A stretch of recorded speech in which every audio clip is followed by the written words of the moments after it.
우리의 몸속에는 수많은 장기들이 있습니다. 그 중에서도 췌장은 조용하고 묵묵하게 자신의 역할을 수행하는 장기입니다.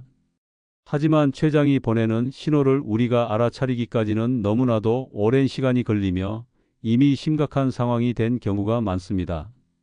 췌장암은 초기 증상이 거의 없기 때문에 발견되었을 때는 이미 3기나 4기인 경우가 흔합니다.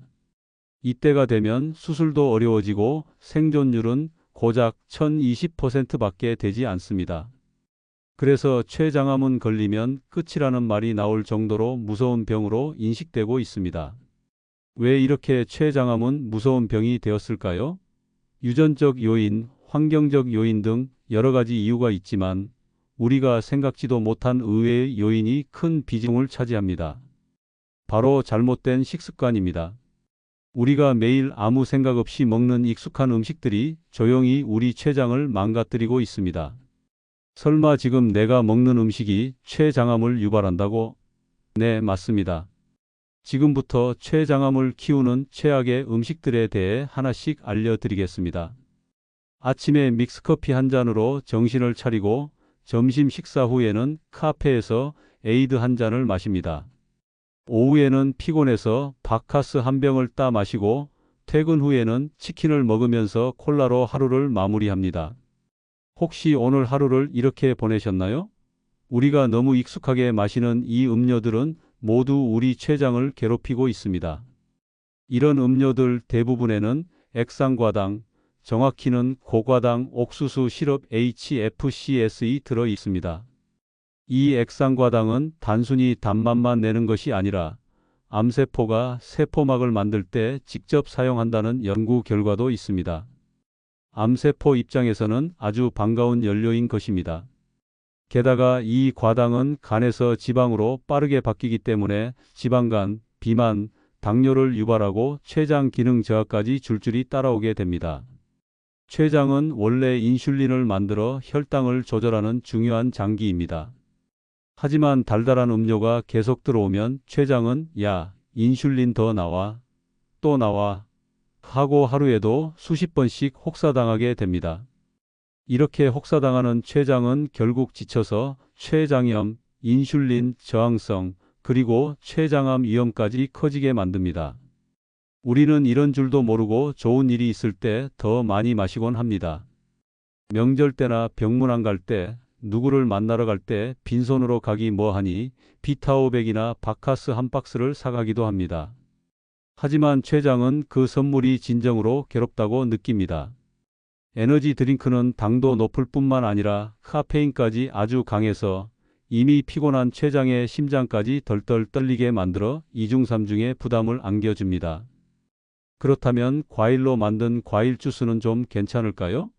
천만에요. 우리가 마시는 시판 과일 주스는 건강해 보이지만 실제로는 과일 시럽입니다. 생과일에는 섬유질이나 항산화 물질이 함께 들어있지만 시판 주스는 그냥 당만 남은 시럽이라 혈당을 순식간에 급상승시킵니다. 요즘 많이 마시는 제로 음료는 괜찮을까요? 혈당을 올리지는 않지만 여기에 들어가는 인공감 미료나 당알코올이 장내 환경을 망가뜨릴 수 있다는 연구 결과가 많습니다. 장이 안 좋아지면 면역력이 떨어지고 염증 반응이 쉽게 생기며 대사 건강 자체가 흔들리게 됩니다. 그래서 제로라고 무조건 안심하기는 어렵습니다. 저는 췌장에 가장 안 좋은 음식을 딱 하나 꼽으라면 바로 음료수라고 말하고 싶습니다. 그렇다면 무엇을 마셔야 할까요? 기본은 물입니다.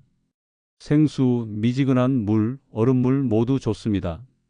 톡 쏘는 청량감이 필요하다면 무가당 탄산수도 훌륭한 대안이 될 수 있습니다.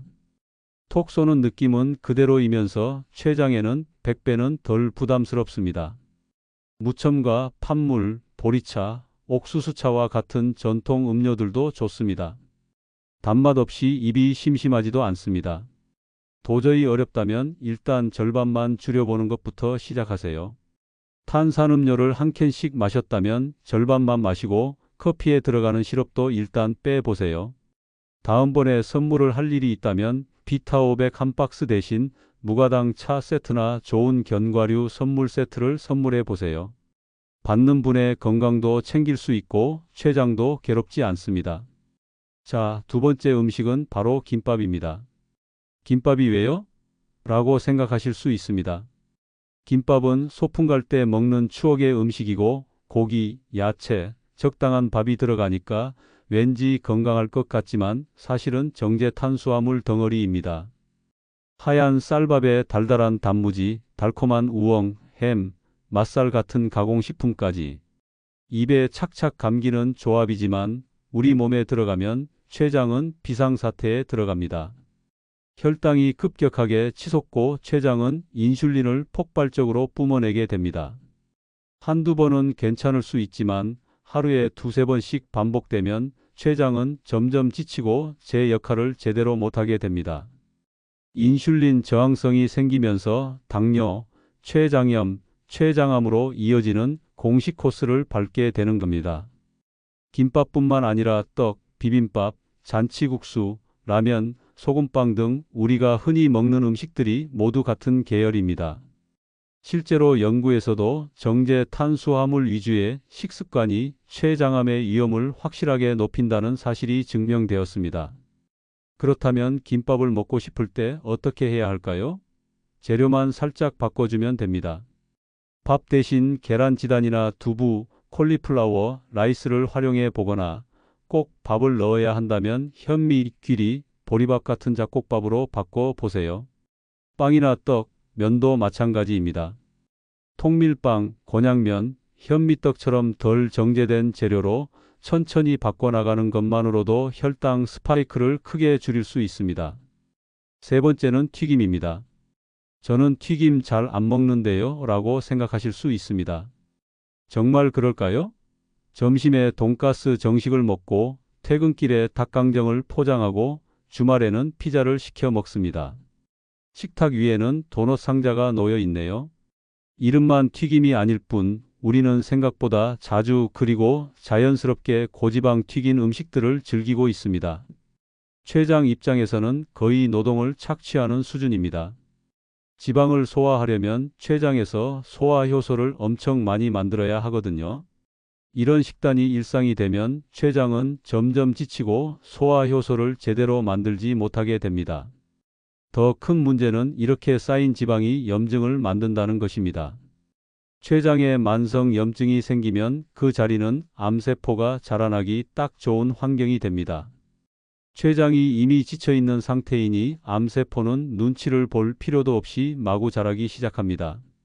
고지방 식단은 단순히 기름지다, 살찐다는 수준을 넘어 우리 췌장을 망가뜨릴 수 있는 핵심 요인입니다. 그렇다고 삼겹살이나 치킨을 모두 끊어야 할까요? 아닙니다. 방법이 있습니다. 삼겹살을 좋아한다면 기름기를 쫙 뺀 수육으로 바꿔보세요. 수육도 맛있습니다. 치킨도 튀긴 것 대신 오븐에 구운 치킨을 선택하면 췌장 부담을 훨씬 줄일 수 있습니다.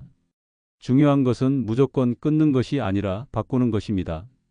어떻게 하면 똑같은 음식을 그나마 건강하게 먹을 수 있을지 고민하고 실천하는 것이 중요합니다. 네 번째는 국민 반찬이자 도시락 단골 1위, 명절 선물 세트의 단골 멤버인 스팸입니다. 김이 모락모락 나는 하얀 쌀밥에 스팸 한 조각을 올려 먹으면 그야말로 국민 행복 공식입니다. 하지만 췌장은 이것을 보고 통곡합니다. 스팸, 소시지, 떡갈비, 돼지갈비 같은 가공육과 붉은 고기 조합은 췌장 입장에서 3종 폭격 세트와 같습니다. 고지방, 고나트륨, 인공첨가물 이 삼박자가 딱 맞춰 들어오면 췌장은 그야말로 기절하고 싶을 겁니다. 세계보건기구 WHO에서도 가공육을 1급 발암물질로 지정했습니다. 성명과 담배와 같은 등급입니다. 왜 이렇게까지 위험한 물질로 분류되었을까요?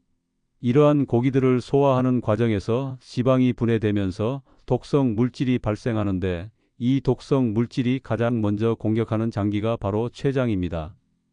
가장 조용하고 묵묵히 일하던 췌장이 직격탄을 맞는 것입니다.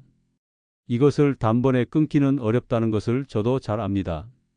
저도 한 번에는 못 끊습니다. 그러니 방법을 바꿔보자는 것입니다. 직접 고기를 삶거나 구워서 조리해 보세요. 마블링이 자글자글한 비싼 소고기보다 마블링이 적고 질긴 살코기를 선택하는 것도 좋은 방법입니다. 물론 맛이 덜할 수는 있지만 맛이 덜하니 덜 먹게 되고 췌장의 부담도 줄어듭니다. 게다가 돈도 절약할 수 있으니 일석삼조입니다. 다섯 번째는 의외의 음식입니다. 건강한 음식의 대표 주자이자 샐러드 단골 손님, 유튜브에서도 극찬하는 아보카도입니다. 아보카도는 불포화 지방산이잖아요. 착한 지방이라면서요? 라고 반문하실 수 있습니다. 맞습니다. 건강한 사람에게는 착한 지방이 맞습니다. 하지만 췌장이 이미 약해진 분들에게는 이야기가 조금 다를 수 있습니다. 아보카도 한 개의 지방이 무려 15g나 들어 있습니다. 바나나에는 기름이 거의 없고 사과는 고작 0.2g 수준인데 아보카도는 기름을 바른 과일 수준인 것입니다. 한 입 베어 물면 췌장이 기름 들어온다 하고 놀라게 됩니다. 아보카도는 단독으로 잘 먹지 않습니다. 샐러드에 듬뿍 넣고 올리브유를 뿌린 후 발사믹 소스를 두르고 닭가슴살을 얹어 건강식이라고 먹습니다. 하지만 췌장 입장에서는 이것이 삼겹살 세트와 다를 바가 없습니다. 기름은 종류보다 총량이 중요하기 때문입니다.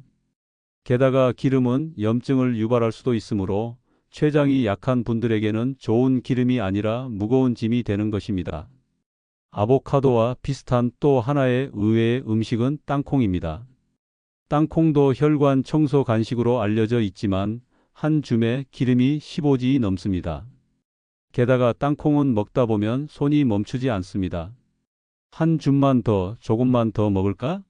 하면서 계속 먹게 되는데 췌장 입장에서는 이런 간식이 정말로 무섭습니다. 정리하자면 아보카도와 땅콩은 모두 착한 지방이 맞습니다. 하지만 그것은 췌장이 건강할 때의 이야기입니다. 같은 음식도 누군가에게는 약이 되고 누군가에게는 독이 될 수 있습니다. 기름칠이 아니라 기름짐이 되지 않도록 자신의 췌장 상태에 맞는 식사를 해야 합니다. 여러분, 동의보감에도 몸의 근본을 돌보는 것은 음식에서 시작된다고 하였습니다. 우리가 췌장을 망가뜨리는 음식들을 알아보고 덜 위험하게 먹는 방법을 고민하는 것은 바로 이 근본을 돌보는 일입니다. 완벽하게 먹으려고 스트레스 받지 마세요. 하루에 한 끼라도, 한 입이라도 조금씩 바꿔나가는 것, 그것이 지속 가능한 건강 습관입니다. 그리고 1년에 한 번쯤은 복부 초음파와 혈액 검사를 꼭 체크해 보세요. 췌장 건강은 큰 결심보다 작은 실천에서 시작됩니다.